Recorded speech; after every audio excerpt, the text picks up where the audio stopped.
Hey everybody, welcome back to the channel. Thanks, but I guess he just wants to get kisses before we get started, huh?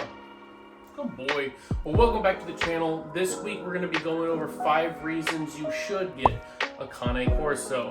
And he just wants his back scratched. Let me get that out real quick. Good boy. Yeah. Good boy. He just wants all the scratches real quick. We'll give it to him really quick. Oh. Kisses? Good boy. Okay, so let's go ahead and get started. Reason number 1, loyal and protective. This breed is super loyal to their family, to their owners, especially the person that puts in the more work with training and socializing them, taking them to places and spending the most time with them. They're going to gravitate towards that person probably a little bit more, but as long as you establish the pack hierarchy or have the whole family kind of behind socializing and doing the training, they're going to understand that they aren't above anyone else in the family. This is one of the most loving, loyal, and protective dog breed. You just wanted to give kisses? Yeah, okay. So this is one of the most loving, loyal, and protective dog breeds that I've ever been around or ever had or ever even seen, really. I mean, he would gladly give up his life to protect me, his family, or even his pack. They also love to just go outside and patrol the yard, secure the yard. It kind of gives them that job to do since they are a working breed. But just going outside, sniffing around in each corner, securing the yard. I mean, he does that literally for the first 10 minutes every time I let him outside. He'll just go around the fence's edge or perimeter and just kind of secure it and make sure, okay, we're going to be good to go out there and play with him now. So typically I'll let him out 10 minutes before I come out and he'll already have the perimeter secured. Oh, God. Good boy. Okay, so that takes us into reason number 2 of why you should get a Cane Corso. They're easy to take care of. They do require minimal grooming. They're typically going to need a bath maybe 2 to 3 times a month or less. Typically, you're going to probably need to bathe them more if they just saw a bunch of dogs and the dogs have been slobbering all over each other, or if he gets really dirty, or if it rained and he's playing out in the mud. That's typically going to be whenever I give them baths. But other than that, you don't have to bathe them but once or twice a month. And then I brush him 2 to 3 times a week, nothing crazy. During shedding season, I stepped it up to like 3, 4, maybe even 5 times a week, just to kind of create as minimal hair going around my house as possible. I don't want whisks of hair kind of going across. All right, so that takes us right into number 3. Cane Corsos are typically pretty easy to train. Oh, thanks, big guy. They have a high food drive, which makes them easy to train just due to being able to lure them with food. They're very intelligent dogs.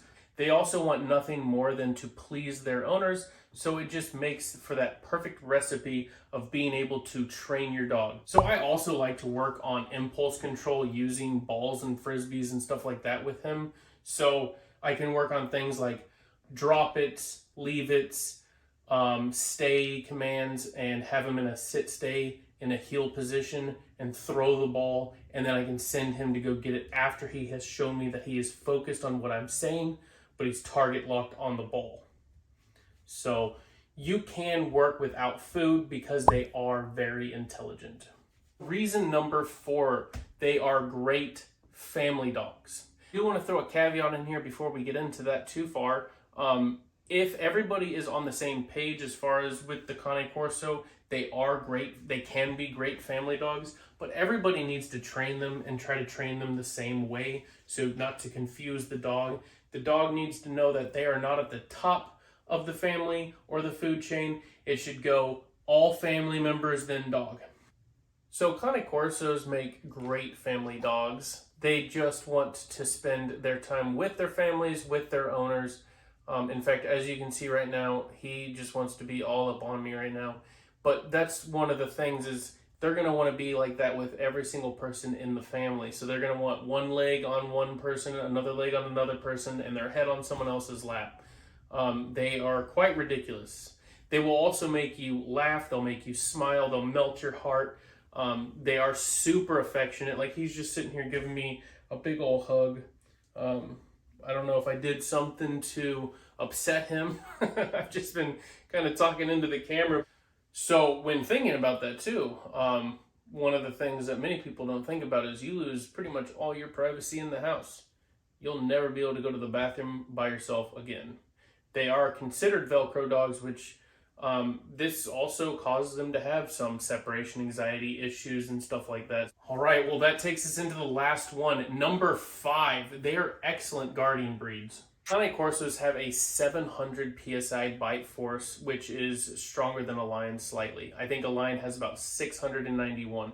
But to compare that to another dog breed that everybody is familiar with a bite, is the pit bull. A pit bull has a 300 or less PSI bite force. So these guys are over 2 times stronger of a bite force than a pit bull.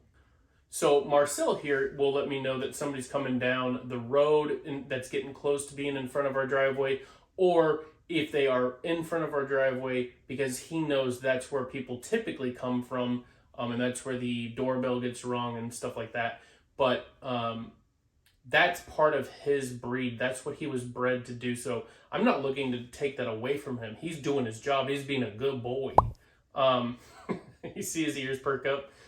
He's just being a good boy and doing his job whenever he's doing stuff like that. But I do want to be able to say, hey, thank you for letting me know. That's enough. We don't need you to continue doing that. He might, after that point, he might let out a couple low rumble and growls and stuff like that. He doesn't go overboard yet, but I'm trying to make sure that I want him to sound the alarm, but I also want him to know that there's a time and a place. So hopefully, as he gets older, he can kind of continue having that same mentality. All right, well, that's our 5 reasons of why you should get a Cane Corso. If you found this video informative, please give it a like, share, and subscribe. Don't forget to ring the bell notifications icon so you don't miss any future videos on Marcel and Cane Corsos. Thanks for watching, everybody. We'll catch you in the next one.